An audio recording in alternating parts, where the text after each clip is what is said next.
तर भावांना आमच्या गावात आहे ना हत्ती आलता, तुम्हाला दाखवतो.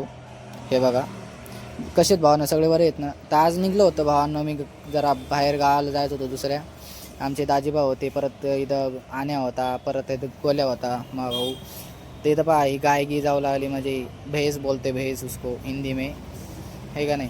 तुम्हाला माहीत असेल. हे पहा वावर गिवर एकदम हरियाली, एकदम भारी वाटतं नाही का भावांना गावाकडे जायला. एकदम चांगलं वाटतं, म्हणजे मित्रागित्रासोबत राहिलं ना. तर भावांना इथं आहे ना गाडी बंद पडली होती एका माणसाची. तर माणूस म्हणला आला किंवा गाडी धक्का द्या. म्हणलं ठीक आहे म्हणलं, पण तरी पण आमचे लय कमरा दुखू लागले बसून बसून.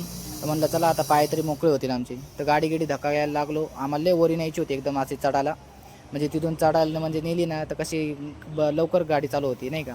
गाडीला काहीतरी प्रॉब्लेम झाला काय माहिती काय झालं तर. पण आम्ही लवकर म्हणजे गावात पोहोचलोच होतो. माझ्या वहिनीचं गाव आहे, तर तिथं पोहोचलो. आमच्या जसे दाजी आहेत ना, तुम्हालाच माहिती आहे ते दाजी, संतोष दाजी.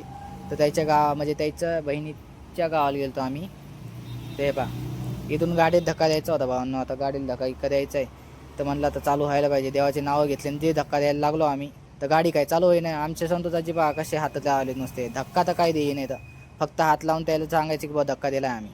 गाडी काय सुरू होईना नव्हती काय नाही. मग म्हणलं चला जाऊ द्या, झालं तर झालं. आम्ही निघलो रस्त्याला. म्हणलं आता गाडी जावा म्हणलं गावाकडं. येरी बोलवलं होतं म्हणलं तिथून हिंडून यावा, हे का नाही भावांनो. ते बघा आमचे रस्ते गिस्ते गावाकडे एकदम भावांनो. तर भावांनो घरी पोहोचलो होतं. मग तसंच हत्ती तिथे पाहायला गेलो आम्ही हत्ती. हे बघा हत्ती आलता आमच्या गावाकडं. ठीक आहे भावांनो, भेटू उद्या. Bye bye.